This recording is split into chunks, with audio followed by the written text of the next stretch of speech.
कहानी है रामपुर गांव की, जहां के मर्द महिलाओं को हमेशा नीचा दिखाने की कोशिश में रहते। अरे अभी तक खाना नहीं आया, क्या मुझे एक और शादी करने की जरूरत है? नहीं जी नहीं, ऐसा मत करना, वरना मैं कहाँ जाऊंगी। खाना लेकर मैं अभी आई जी। गांव की पंचायत में भी फैसले हमेशा औरतों के खिलाफ ही रहते।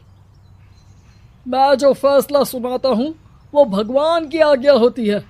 इस लड़के ने अपने मन से शादी करके अच्छा नहीं किया। लड़के को घर भेज दो और इसकी शादी इसकी जाति की किसी लड़के से करवा दो, लेकिन ये लड़की, इसे तो गांव के बाहर निकाल दो। नहीं नहीं जमींदार साहब, ये क्या बोल रहे हैं? ऐसा नहीं हो सकता। मेरी बेटी मासूम है, इसे अच्छे बुरे की समझ नहीं है। अरे कहाँ जाएगी ये बेचारी? कहाँ जाएगी? इतनी चिंता है तो पूरे परिवार का गांव निकाला कर देते हैं। बेचारे पूरे बसे बसाए परिवार को गांव छोड़ना पड़ता है। चाहे जो हो, अगर बेटियों को कंट्रोल नहीं कर सकते तो गांव में रहने का कोई मतलब नहीं है। यहाँ औरतों को दब कर रहना होगा। कोई भी अपने हिसाब से कुछ नहीं कर सकता, सब ईश्वर की मर्जी से ही होगा। तभी गांव का एक आदमी दौड़ा दौड़ा आता है। सरपंच साहब, जमींदार साहब, वो कालिया है ना, उसकी बेटी पढ़ने के लिए शहर जा रही है। अच्छा, ये कब हो गया? और कालिया की हिम्मत कैसे हो गई ऐसा करने की? लेकर आओ उसे और उसकी बेटी को। बस फिर क्या था, हाजिर हो जाते हैं कालिया और उसकी बेटी सरपंच के सामने। अरे कालिया, ये क्या सुनने में आ रहा है? बेटी को इंजीनियर बना रहा है तू? और ये बता, गांव में तो स्कूल नहीं है, फिर कहां से इतनी क्लास पास कर गई तेरी बेटी? राधा, जो कि कालिया की बेटी है, उसे लगता है कि सरपंच उसकी तारीफ कर रहे हैं। सरपंच जी, मैंने ऑनलाइन पढ़ाई की है, डिस्टेंस लर्निंग से। सभी में मैंने अच्छे नंबर पाए हैं, जिसे देखते हुए शहर की इंजीनियरिंग कॉलेज में मुझे स्कॉलरशिप मिली है। वाह जी वाह, क्या होती है ये? पहले तो ये बताओ, फिर आगे की बात करते हैं। पूरा गांव राधा की बात सुन रहा था और राधा बोलती जा रही थी। तो ऐसे मैं फ्री में एक अच्छी शिक्षा लेकर गांव में जो कुछ परेशानियां हैं, जैसे बिजली, पानी और इंटरनेट जैसी समस्याओं के लिए काम करूंगी। मैं गांव को शहर से जोड़ने के लिए पुल का निर्माण करवाने का प्रस्ताव रखूंगी। मुझे पूरी उम्मीद है कि जल्द ही हमारा गांव भी तरक्की की राह पर चल पड़ेगा। राधा की बात सुनकर सारे गांव वाले ताली बजाने लगते हैं। सरपंच को समझ नहीं आता कि वो क्या करे। चुप रह नादान लड़की, गांव के खिलाफ जाने के लिए तुझे गांव से बेदखल कर दिया जाएगा, वो भी पूरे परिवार के साथ। और हाँ, अगर ठीक से गांव में रहना चाहती है तो ये पढ़ाई लिखाई छोड़ दे। हम तेरे लिए गांव का कोई होनहार लड़का देखेंगे। तभी गांव का एक आदमी बोल पड़ता है। अरे नहीं नहीं सरपंच जी, राधा बिटिया जो बता रही है, अगर वैसा हो जाए तो हम लोगों को पैसा कमाने के लिए बाहर नहीं जाना पड़ेगा। हाँ जी, और ना ही कोसों दूर पानी के लिए भटकना पड़ेगा। हमारे बच्चे भी अच्छी पढ़ाई कर सकेंगे और आगे बढ़ेंगे, ना कि हमारी तरह खेती करते बैठेंगे। क्यों गांव वालों, राधा बिटिया का साथ देना चाहिए ना। सरपंच देखता है कि गांव राधा के साथ है तो वो चुप हो जाता है। वो घर आकर अपने सलाहकार से बात करता है, जो बहुत ही चालाक किस्म का इंसान होता है। अरे सरपंच साहब, आपको बहुत ही होशियारी से काम लेना पड़ेगा। एक बार गांव तरक्की कर गया, यहाँ के बालक पढ़ लिए तो कोई ना पूछेगा आपको। और फिर ये जो बेटा और बेटी है ना आपके, इनको भी आम लोगों की तरह ही जीवन जीना होगा। हाँ, लेकिन करे तो क्या करे? वो ना आप मुझ पर छोड़ दीजिए, बस मैं जैसा बोलूं करते जाइए।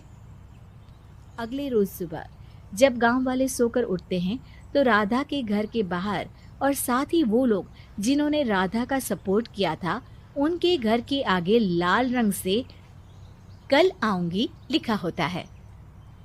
कल आऊंगी, यह क्या होता है? अरे यह तो खून से लिखा है, लगता है कोई भूत प्रेत या चुड़ैल का साया है। चलो सरपंच जी के पास चलते हैं।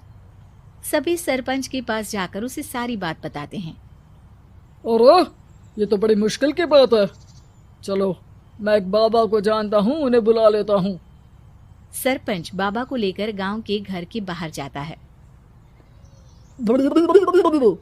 ओहो, तो ये वो चुड़ैल है जो उन लोगों को निशाना बनाते हैं जो गांव को बदलने का सपना देखते हैं।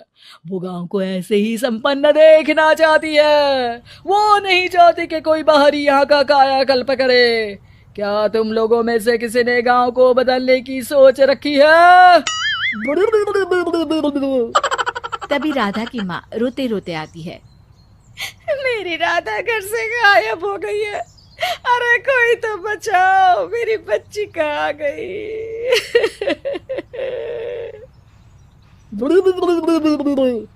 ले गई वो चुड़ैल, तेरी बच्ची को ले गई।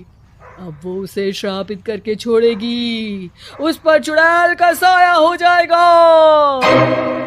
तभी बुरी सी हालत में राधा भी वहां आ जाती है। उसके बाल चुड़ैल की तरह फैले होते हैं और कपड़ों में खून लगा होता है। सभी राधा को देखकर डर जाते हैं।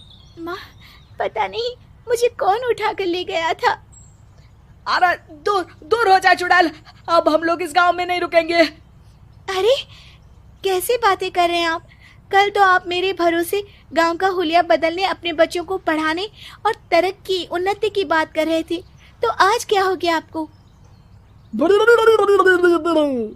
ये फिर तुम लोगों को बहकाएगी। ये चुड़ैल गांव में आ चुकी है, ऐसे ही ये तुम्हारे घर के बच्चों को भी ले जाएगी।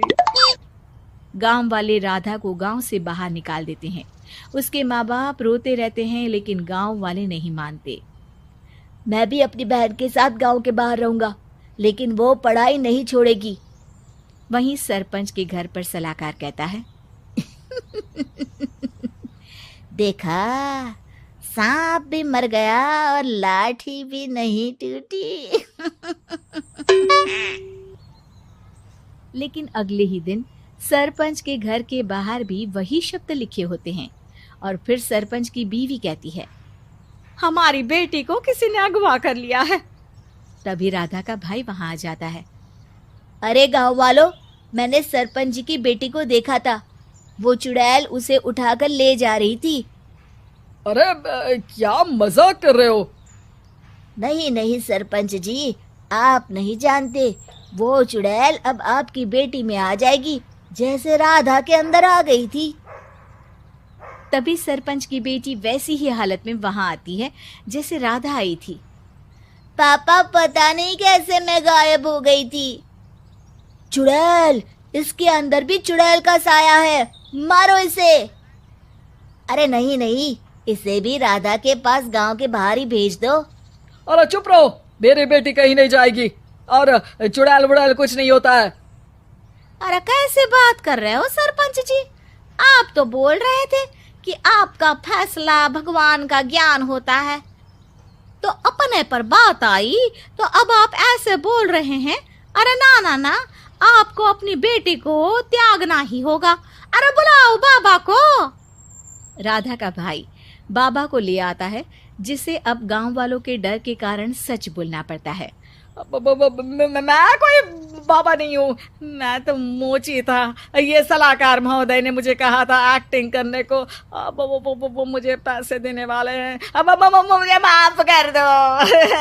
गलती हो गई, मुझे माफ कर दो। तभी वहां राधा आ जाती है। देखा सरपंच जी, जब गांव के बच्चे साक्षर होंगे तो आप जैसे लोगों की चालाकी नहीं चलेगी।